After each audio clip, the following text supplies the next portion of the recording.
Hi, I'm Sophie Rae McHugh, and I'm gonna answer your 10 questions.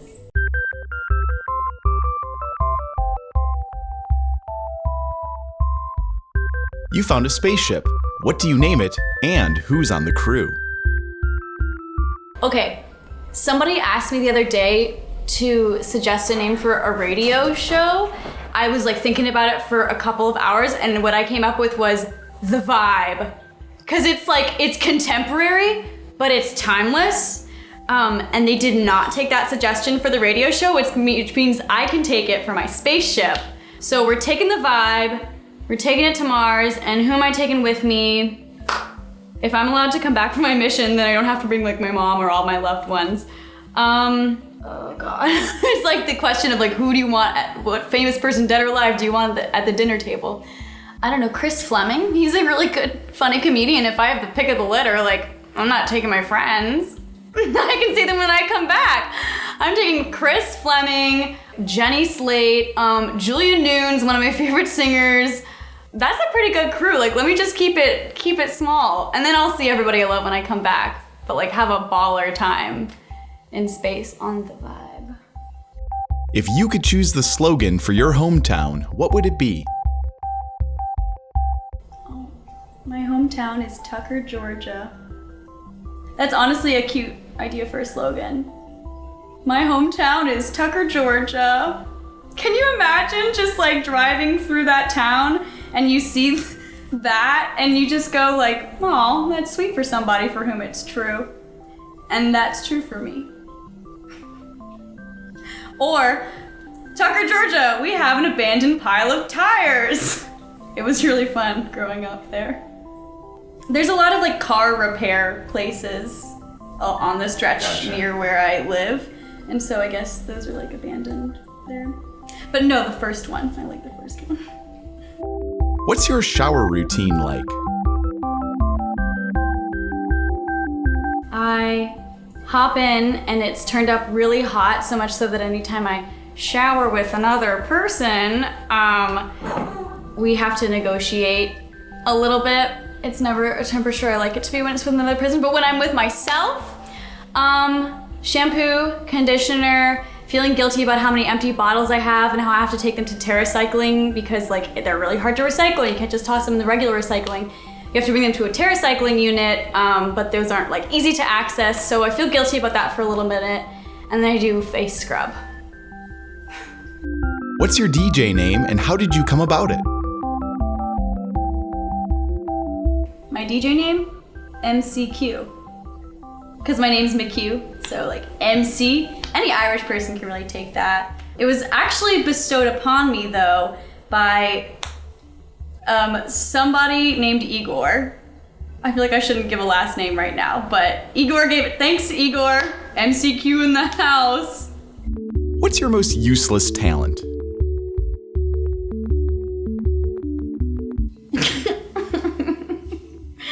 Honestly, it's the fact that I can say the whole first page of Harry Potter and the Sorcerer's Stone.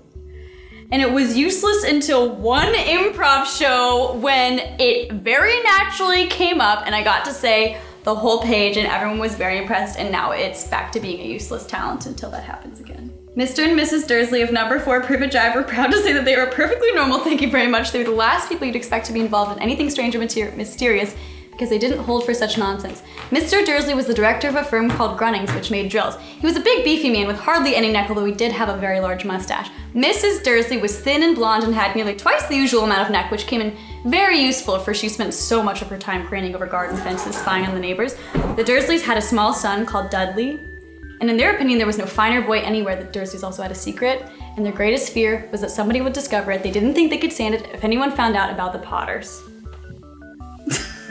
Name a habit from childhood that you've never fully broken. Eating ice cream in front of a space heater. And I don't intend to break that habit. Name a song that always hits you right in the feels.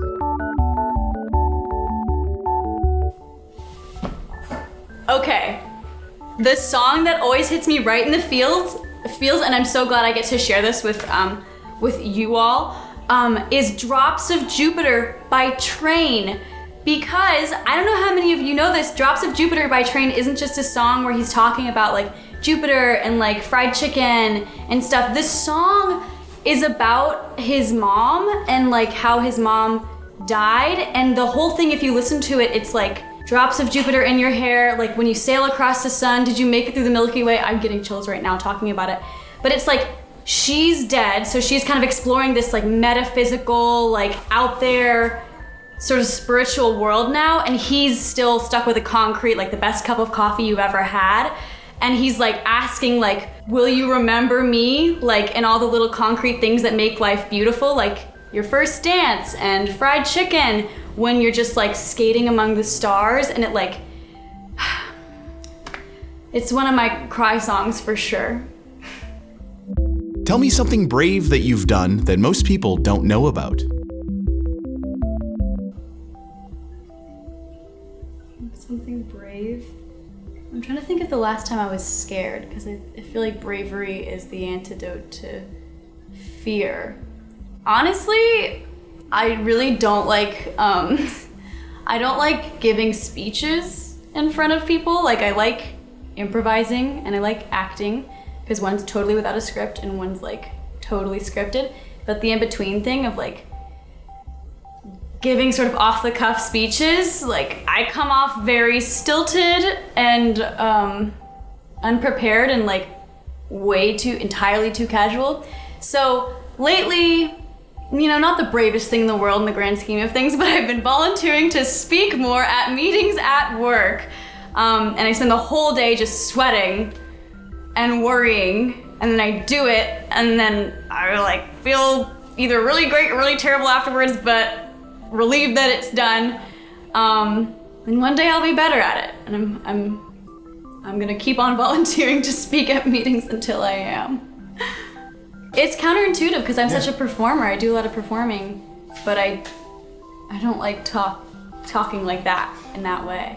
I've always been a nervous person for acting too. Like, I'm a person who pushes myself to do things that I'm afraid of. Like, as soon as I feel fear, I have to do it. It's like a weird thing about proving something to myself. So I think the reason that I got involved in theater at the start was because I was so deathly ill of doing that, and like now it's like a lot of my life. A lot of good things have come from me doing the things that I'm really afraid to do, because I usually know that that's a good sign that I should be doing it. What should the KONAMI code do in real life? KONAMI code. The KONAMI code is a series of like secret phrases that you use to indicate to your significant other that you want to get in a fight, but it's like not real. And like you shouldn't take anything said in the fight personally. It's just like sometimes you need to get some aggression out and you just want to like yell at somebody. And I think it's good to have that outlet. And when you have trust with a partner, you can really like just get in like a real heated debate and then afterwards be like, none of that was real, it was fake. And that's when you implement the KONAMI code. I think it would work. I think it would work, yeah. It's a way of like getting to direct communication quicker. Yeah. Favorite subatomic particle? Ow! I did a high school presentation on copper. I feel like I have like an absurd amount of loyalty to there's a cat ruining the lighting down there. I did a presentation on copper in high school, and I have like a weird amount of absurd loyalty to the things I did presentations on in high school and middle school. Like I still am like, oh, I love Thailand because I did like one report on it. Or soybeans, I love soybeans. I did a report on them. And the other one is the Mona Lisa. I did a report on the Mona Lisa. And now like those 4 things, I'm sure there's a couple more, I just feel like I'm the expert in because I wrote an essay on it 15 years ago. So copper, pennies are made of it. Not anymore. Harp seals. I did harp seals. I changed the Wikipedia for harp seals, and it was my first red flag on Wikipedia.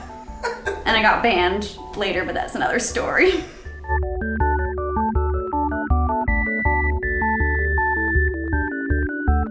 So Wikipedia is one of my favorite things because like it's how I got by in any amount of school, and I think a lot of us can agree on that. So I donate to it every year, but like 15 years ago, I went on like a Wikipedia vandal craze. Like it was my slight rebellion. So I like made a bunch of pages, like little edits to things that I liked, like harp seals are like Sophie's favorite animal, was like up there for a hot minute if you were looking up hot seals in 2009.